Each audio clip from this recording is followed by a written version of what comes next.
প্রিয় দর্শক, আসসালামু আলাইকুম রহমতুল্লাহ। আমি ইলিয়াস আমিন আপনাদের সামনে ধারাবাহিকভাবে বেশ কিছু বিষয় নিয়ে আলোচনা করব। সাথেই থাকুন। ধন্যবাদ সবাইকে। প্রিয় দর্শক, বাংলাদেশের রাজনীতি, অর্থনীতি কিংবা সামাজিক চলমান পরিস্থিতি, স্বরাষ্ট্র কিংবা পররাষ্ট্র বিভিন্ন বিষয় নিয়ে আমি আলোচনা করব। যদিও ব্যাপারে আমি খুব একটা দক্ষ লোক না, তবে চলমান যা কিছু চোখে দেখছি এই বিষয় নিয়ে ইচ্ছে হলো কিছু কথা বলার জন্য, তাই আপনাদের সামনে শেয়ার করছি। আজকে যে বিষয়টি নিয়ে আলোচনা করব সেটা হচ্ছে বাংলাদেশের রাজনীতি। আর এই রাজনীতি মানুষের জন্য কতটা কল্যাণমুখী এ বিষয়ে প্রশ্ন রাখার কোনো সুযোগ নেই, কেননা প্রশ্ন করাটাই অবান্তর। বাংলাদেশের রাজনীতি অ্যাকচুয়ালি রাজনীতি যাকে বলে সেই জায়গাতে নেই। রাজনীতি বলতে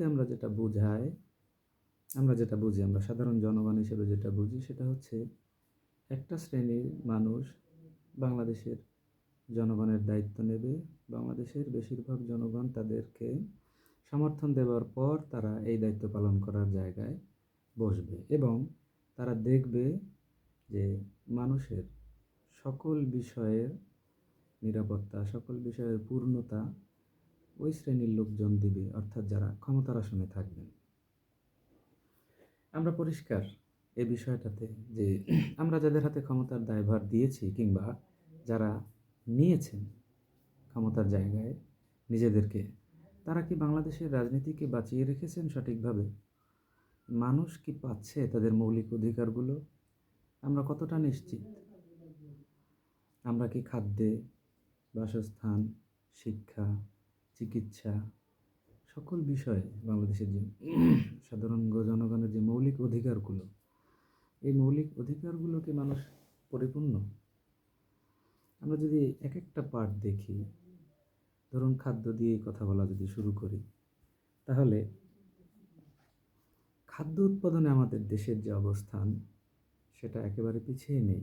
বাংলাদেশের খাদ্য উৎপাদনের জন্য যথেষ্ট জায়গা এবং কৃষক তারা প্রত্যেকেই যথেষ্ট সজাগ। কৃষকরা ভালো উৎপাদনমুখী এবং তারা দক্ষ। বাংলাদেশের কৃষি জমির পরিমাণ একেবারে কম নয়।